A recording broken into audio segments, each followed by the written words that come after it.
Okay, so picture this, right? You're all set to meditate. You've got your cushion. You're feeling good. Eyes closed, ready for some peace and quiet. Sounds idyllic. It does, doesn't it? Yay. But then Uh-oh, here comes the but. you start feeling that familiar drift, that weight on your eyelids. Suddenly, enlightenment feels a million miles away.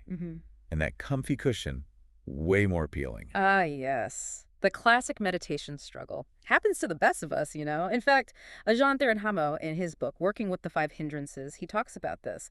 Lethargy and drowsiness, especially for those newer to meditation, they're like those uninvited guests that just keep showing up.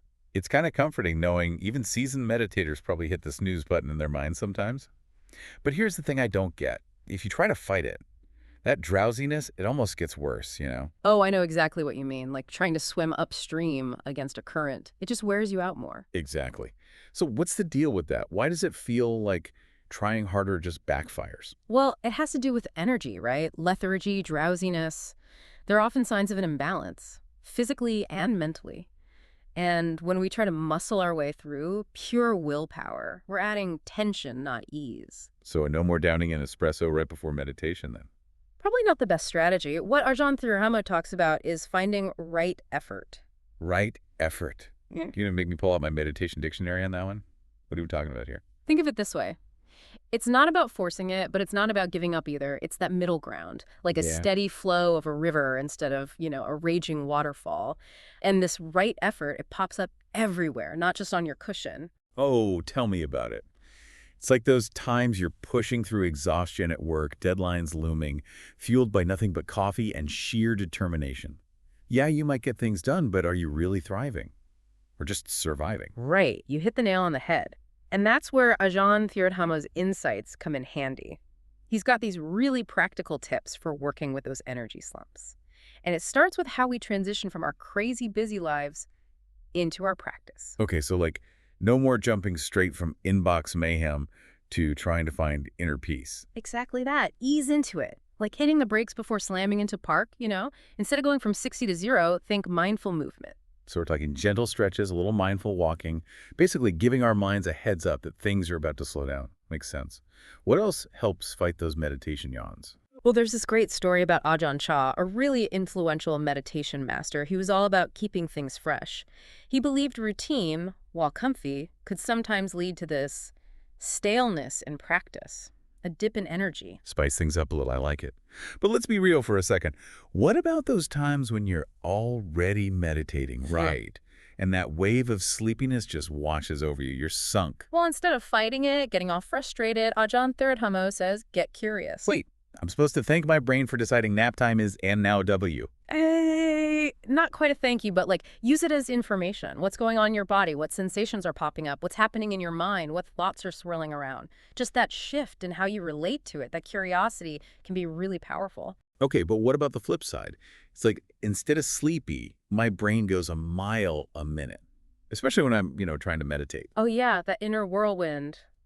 That's a familiar one on the meditation path for sure. Agitation is what Ajahn Theravada calls it.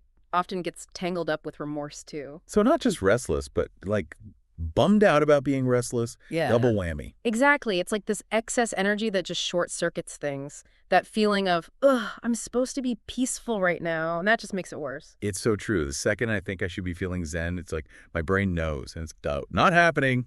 So where's all this extra energy coming from? What's fueling the fire? A lot of times it's that need for control. We want a certain outcome, right? A perfectly calm and quiet mind. And when that doesn't magically appear, frustration city. It's like our inner control freak is so sneaky, thinks it's helping, but really it's the one stirring up all the trouble in the first place. Right. And here's the kicker. Even good experiences, those aha moments, insights, feeling good about your practice, even those can turn into agitation if we're not careful. Wait, so even getting a glimpse of enlightenment can backfire. How's that work? It's like, imagine you catch a firefly. Magical, right.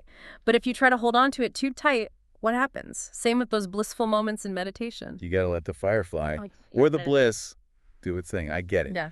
So what about the remorse part? Where does that fit in all this mental mayhem? It's like that crash after the high, I think. You've been striving so hard, trying to control, trying to force it, and then Doubt creeps in. You're doing it wrong. You're not good enough. Yeah. That kind of stuff. Ugh, the worst. And you know what? Sometimes I actually feel worse after meditating than before. All that mental self-criticism.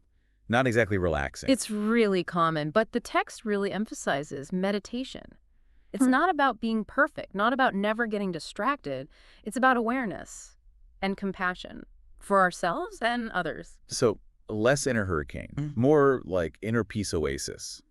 But how do we actually get there? How do we work with all this agitation, this remorse, without feeling like we just ran an emotional marathon? So how do we even begin to wrangle all that extra energy? Asking for a friend, obviously. Well, Ajahn, he uses this great metaphor. Instead of building a dam trying to block the river completely, what if we just redirected it? Okay, I like where you're going with this. So let's stop thinking more. Think differently. Exactly. Channel that energy instead of letting it run the show. And the text, it gives some concrete things to try, like mindful movement or chanting. So if my mind's a bit like a chaotic dance party, maybe my body needs to actually, dance a little. I like it. Sometimes moving with the energy is easier than trying to make it sit still. Makes sense. But I'm also hearing it's not just about calming down, right? Like maybe some practices get us going, some chill us out, and finding the balance between those is key. You got it. It's about tuning in, figuring out what your own internal landscape needs in that moment, feeling wired. Maybe a walking meditation's the way to go, or some gentle yoga. Forcing a silent retreat when you're already buzzing, probably not going to end well. Totally. Got to use the right tool for the job, right? Sometimes you need a hammer, sometimes a feather.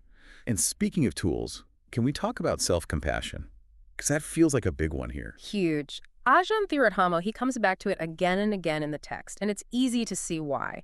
When you're struggling, feeling agitated, drowsy, whatever it is, self-criticism just adds another layer. It's the worst. Like, oh, I'm having a hard time. Let me just mentally berate myself on top of it. That'll help.